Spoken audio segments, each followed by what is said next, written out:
Capítulo 11. O Templo e o Parlatório.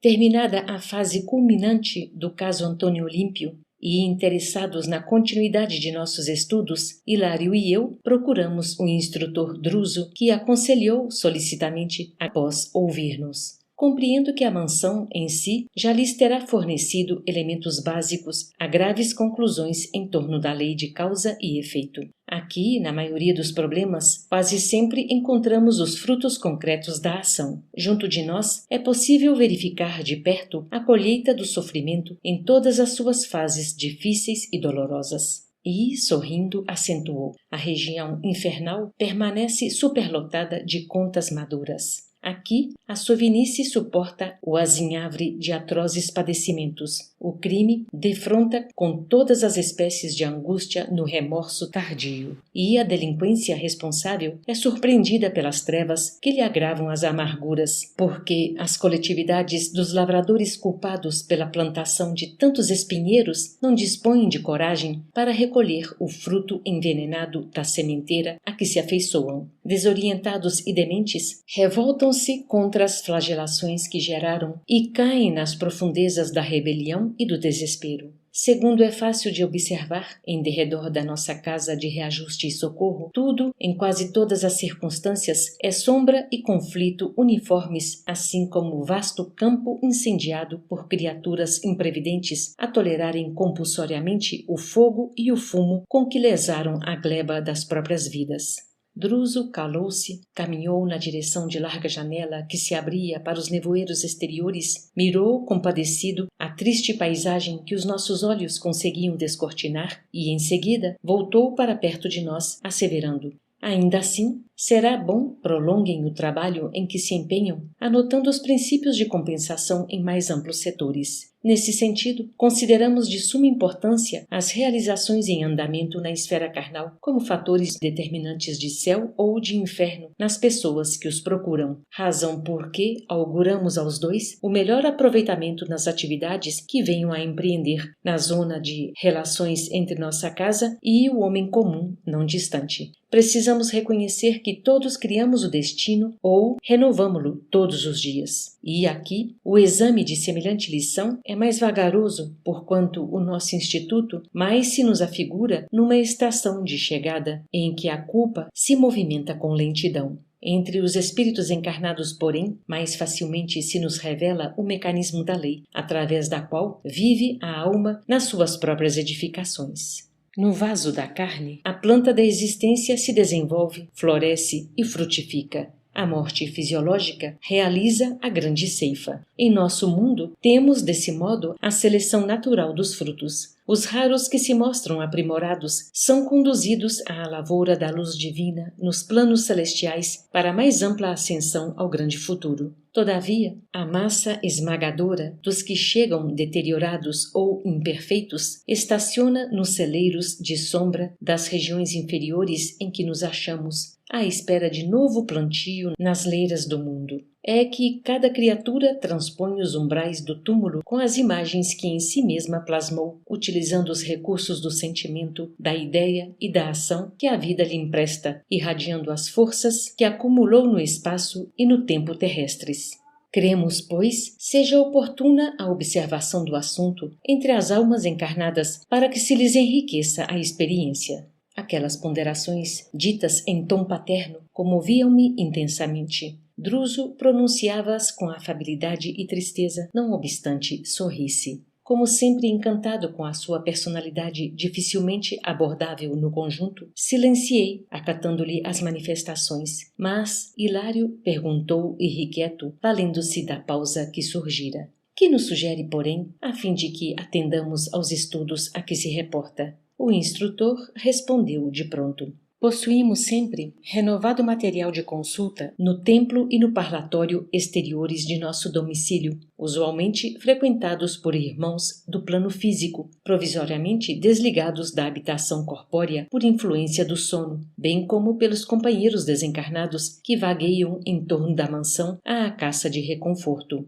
Muitos deles estão ligados ao nosso santuário pelos fios da reencarnação, enquanto muitos outros chegam até nós em busca de socorro. Dispomos aí de atendentes numerosos que lhes coletam as reclamações e registram os problemas para orientarmos com segurança o nosso esforço de paz e cooperação. É interessante, assim, que os amigos se incorporem durante alguns dias às nossas equipes de serviço, colaborando conosco e relacionando apontamentos diversos. Não poderíamos contar com a ajuda de Silas? Indagou o meu colega, referindo-se ao companheiro cuja presença para nós significava alegria e coragem. O instrutor contemplou-nos de maneira expressiva e comentou, surpreendendo-nos: não fosse o objetivo das informações que coligem, e certo, não nos seria possível permitir que o assistente mencionado lhes tutelasse a recolta de ensinamentos. Sabemos, contudo, que o trabalho em andamento se destina a instruções para a esfera dos companheiros reencarnados e, semelhante tarefa, nos obriga a considerar-lhes a petição. Realmente, não lhes convém qualquer perda de oportunidade ou de tempo. E, embora sejam atualmente enormes as responsabilidades de Silas em nossa casa, não vejo como privá-los do companheiro que, sem dúvida, é aqui o depositário imediato de nossa melhor confiança. Logo após, enquanto mergulhávamos em silenciosas considerações acerca do seguro serviço de inteligência com que o grande benfeitor nos seguia à meta, Silas foi chamado à nossa presença, recebendo recomendações no sentido de prestar-nos a assistência precisa. Instrutor e assistente, em conversação íntima e rápida, permutaram impressões cuja significação total não nos foi possível perceber. Terminado o entendimento, Silas marcou o horário exato em que nos cabia efetuar o reencontro e, com isso, a nossa entrevista com o governador da mansão fora praticamente encerrada. No momento previsto, o assistente veio procurar-nos solícito. Íamos visitar o templo da mansão. Atravessamos longas filas de corredores até que, através de estreito postigo, tivemos acesso a vasto recinto iluminado. Assemelhava-se o ambiente ao de grande capela das que conhecemos no mundo. De face voltada para o exterior, uma cruz de radiante material argênteo sobre alva e simples mesa encostada ao centro do fundo era o único símbolo religioso ali existente. Mas, de todas as paredes laterais, a se caracterizarem por brancura de neve, distinguia-se pequenas reentrâncias esculpidas em forma de nichos. A luz dominante casava-se de encantadora maneira com a melodia cariciosa a ressoar docemente no largo corpo da nave. Que mãos invisíveis produziam a música veludosa e terna que nos inclinava à reverência e à meditação. Mais de 200 de entidades diversas, formando piedoso conjunto, em fileiras quase do mesmo número, postavam-se em prece ante os nichos vazios. Não sei que estranha emotividade me tomou a alma toda. A fé simples da infância reconquistara-me o íntimo. Lembrei minha mãe, colocando a oração primeira em meus lábios e, como se as vibrações daquela hora fossem abençoada chuva a lavar-me todos os escaninhos do espírito, esqueci por instantes minhas velhas experiências da vida para somente pensar no Supremo Senhor, nosso Deus e nosso Pai. Lágrimas quentes rorejaram-me a face. Quis algo perguntar ao assistente bondoso. Contudo, naquele primeiro contato com o santuário externo da mansão, nada consegui fazer senão orar e chorar copiosamente. E, por isso mesmo, embora pudesse controlar a expressão verbalista para que a palavra não me escapasse desordenadamente da boca, contemplava a luminosa cruz entre respeitoso e comovido. Recordei o mensageiro divino que a utilizara em sacrifício para traçar-nos o caminho da vitoriosa ressurreição e repetia no imo d'alma: Pai nosso que estás nos céus, santificado seja o teu nome. Venha a nós o teu reino, seja feita a tua vontade, assim na terra como no céu. O pão nosso de cada dia dá-nos hoje. Perdoa as nossas dívidas, assim como perdoamos aos nossos devedores. Não nos deixes cair em tentação e livra-nos do mal, porque são teus o reino, o poder e a glória para sempre. Assim seja.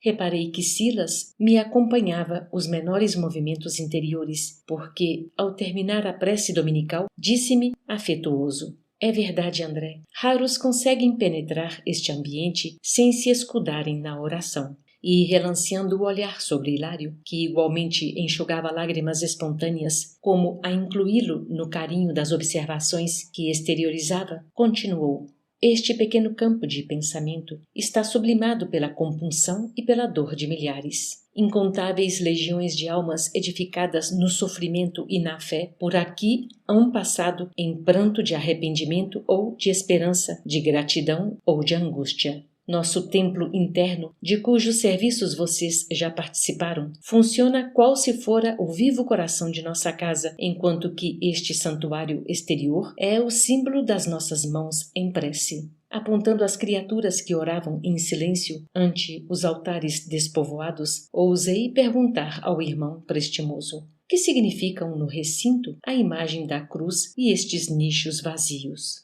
O assistente esclareceu sem demora. A cruz recorda a todos os visitantes que o Espírito de nosso Senhor Jesus Cristo aqui se encontra presente, não obstante estejamos nos abismos infernais. E os nichos vazios dão oportunidade a que todos se dirijam aos céus, segundo a fé que abraçam. Até que a alma obtenha a sabedoria infinita, é indispensável caminhe na longa estrada dos símbolos de alfabetização e cultura que a dirigem na senda de elevação intelectual, e até que atinja o infinito amor, é necessário palmilhe as longas rotas da caridade e da fé religiosa, nos múltiplos departamentos da compreensão que lhe assegura o acesso à vida superior. Os poderes divinos que nos regem determinam que toda classe de fé sincera e respeitável aqui encontre amorosa veneração. Observando que a reduzida comunidade de almas em prece se alinhava em posições diversas, de vez que algumas se mantinham de pé ou comodamente sentadas, enquanto que a maioria se punha de joelhos, Hilário ensaiou algumas indagações a que Silas respondeu, condensando os assuntos. Sim, desde que o respeito mútuo seja necessariamente guardado, todos aqui podem orar como melhor lhes pareça. E, amparando-nos a curiosidade sadia, indicou certa matrona que chorava pacientemente genuflexa diante de nicho próximo, falou: acompanhemos, por exemplo, aquela nossa irmã em súplica. Postar-nos-emos na retaguarda, de modo a não na incomodar com a nossa presença, e, envolvendo-a nas vibrações de nossa simpatia, assimilar-lhe-emos a faixa mental, percebendo com clareza as imagens que ela cria em seu processo pessoal de oração. Obedecemos maquinalmente e, de minha vez, à medida que concentrava a atenção naquela cabeça grisalha e pendente, mais se alterava o estreito espaço do nicho aos meus olhos. Pouco a pouco, qual se emergisse da parede lirial, linda tela se me desdobra à visão tomada de espanto. Era a reprodução viva da formosa escultura de Teixeira Lopes, representando a Mãe Santíssima chorando o Divino Filho morto. Abre nota: Antônio Teixeira Lopes, notável escultor português. Fecha nota. E as frases inarticuladas da veneranda irmã, em prece, ressoavam-me nos ouvidos. Mãe Santíssima, Divina Senhora da Piedade, compadece-te de meus filhos que vagueiam nas trevas. Por amor de teu Filho sacrificado na cruz, ajuda-me o espírito sofredor para que eu possa ajudá-los. Bem sei que, por sinistro apego às posses materiais, não vacilaram em abraçar o crime. Em verdade, Senhora, são eles homicidas infortunados que a justiça terrestre não conheceu. Por isso mesmo, padecem com mais intensidade o drama das próprias consciências enleadas à culpa. Nesse ponto da petição, Silas tocou-nos de leve os ombros, convidando-nos ao ensinamento devido e explicou: é uma pobre mãe desencarnada que roga pelos filhos transviados nas sombras. Invoca a proteção de Nossa Mãe Santíssima sob a representação de Senhora da Piedade, segundo a fé que o seu coração pode, por enquanto, albergar no âmbito das recordações trazidas do mundo.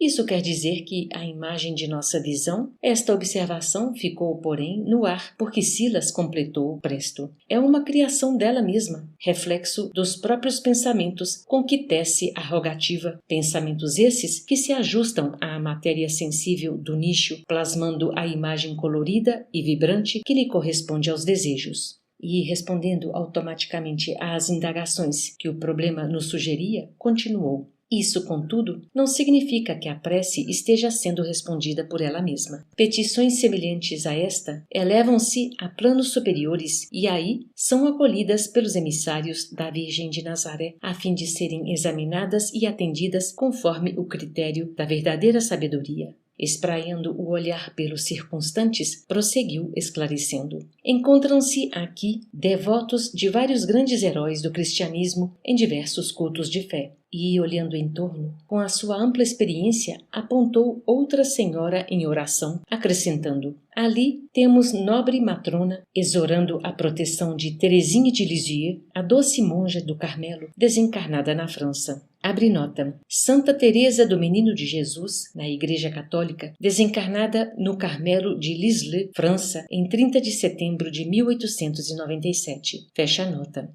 E a mensagem dela alcança o coração da famosa freira? Indagou Hilário com o otimismo de sempre. Como não? Respondeu o interlocutor. Depois da morte do corpo, as criaturas efetivamente santificadas encontram as mais altas cotas de serviço na expansão da luz ou da caridade, do conhecimento ou da virtude, de que se fizeram a fonte viva de inspiração quando no aprendizado humano. O céu beatífico, estanque, existe apenas na mente ociosa daqueles que pretendem progresso sem trabalho e paz sem esforço. Tudo é criação, beleza, aprimoramento, alegria e luz incessantes na obra de Deus, a expressar-se divina e infinita através daqueles que se elevam para o infinito amor. Assim, pois, o coração que deixe na terra uma sementeira de fé e abnegação passa a nutrir do plano espiritual a lavoura das ideias e dos exemplos que legou aos irmãos de luta evolutiva, lavoura essa que se expande naqueles que lhe continuam o ministério sagrado, crescendo assim em trabalho e influência para o bem no setor de ação iluminativa e santificante que o Senhor lhe confia.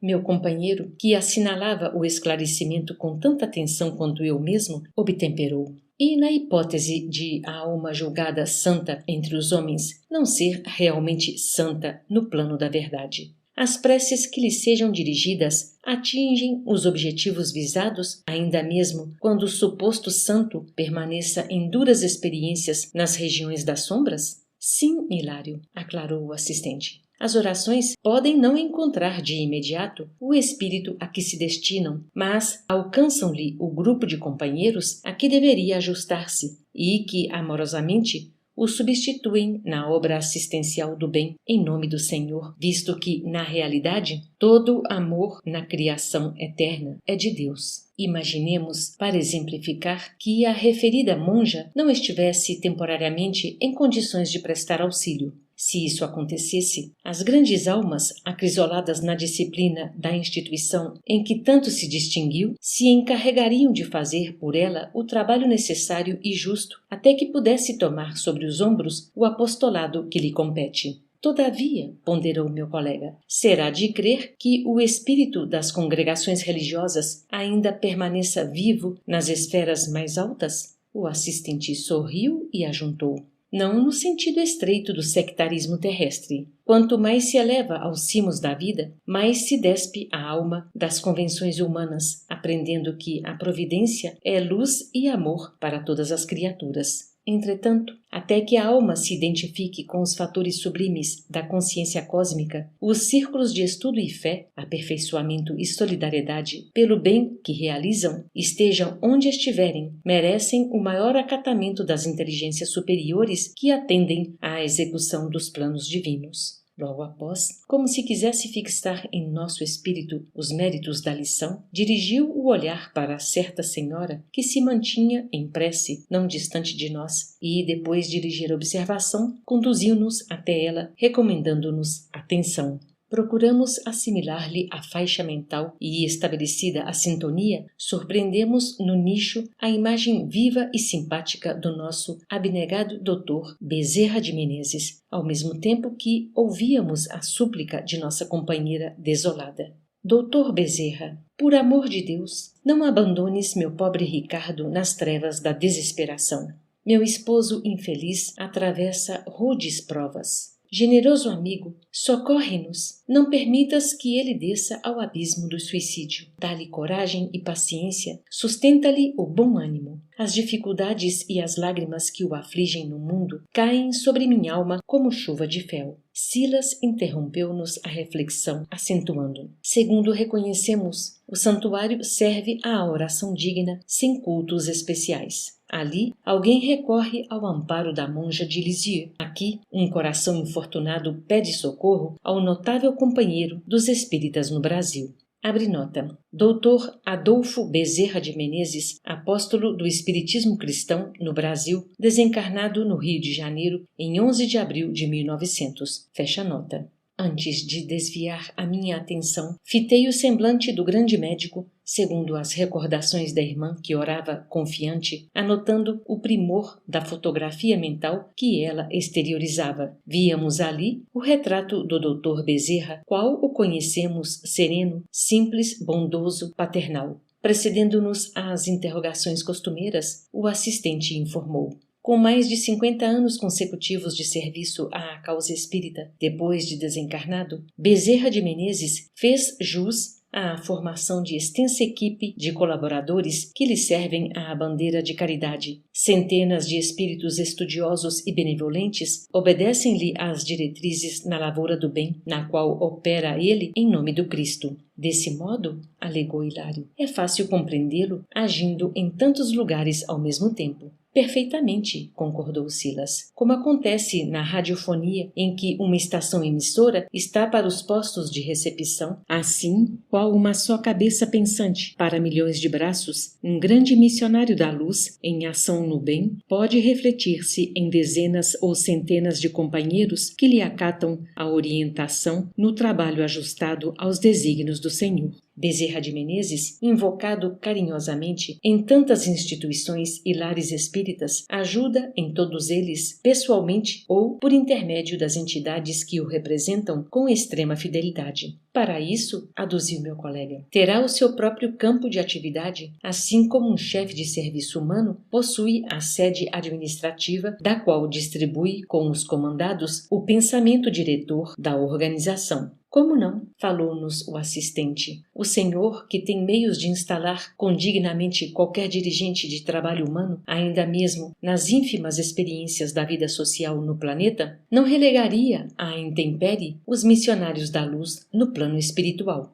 Assim dizendo, Silas discretamente nos compelia a caminhar na direção da porta de acesso ao pátio exterior do templo. Alcançando a saída, notamos que a claridade ambiente se apagava quase que de chofre a poucos metros do pórtico, dando-nos a ideia de sofrer tremendo impacto das sombras circundantes. No enorme átrio, adensava-se turba imensa. Grupos diversos conversavam em alta voz. Havia quem chorasse, quem deprecasse, quem gemesse. Nossa visão, ainda não adaptada, mal registrava os contornos da grande multidão que ali se aglomerava. Entretanto, podíamos ouvir com precisão palavras e gritos, rogativas ardentes e desconsoladores apelos. Notando-nos a estranheza, o assistente observou, comovido: aqui temos o parlatório da mansão, ao qual comparecem grandes fileiras de almas sinceras e sofredoras, mas habitualmente em profundo desespero, a inibir-lhes as vantagens da oração pacífica. E, com um expressivo gesto, ajuntou: neste grande recinto, dedicado à palavra livre, encontramos realmente a nossa divisa vibratória. Além dele, é a dor inconformada e terrível, gerando monstruosidade e desequilíbrio, a exprimirem o inferno da interpretação religiosa comum. No entanto, muros adentro de nossa casa, é a dor paciente e compreensiva, criando renovação e reajuste para o caminho dos céus. Diante dos quadros deprimentes sob nossa vista, não dispunhamos de expressão para qualificar o estupor de que nos sentíamos dominados. Foi por isso que nos calamos de maneira instintiva perante a quietação do assistente que, a nosso ver, recorria silencioso ao favor da oração.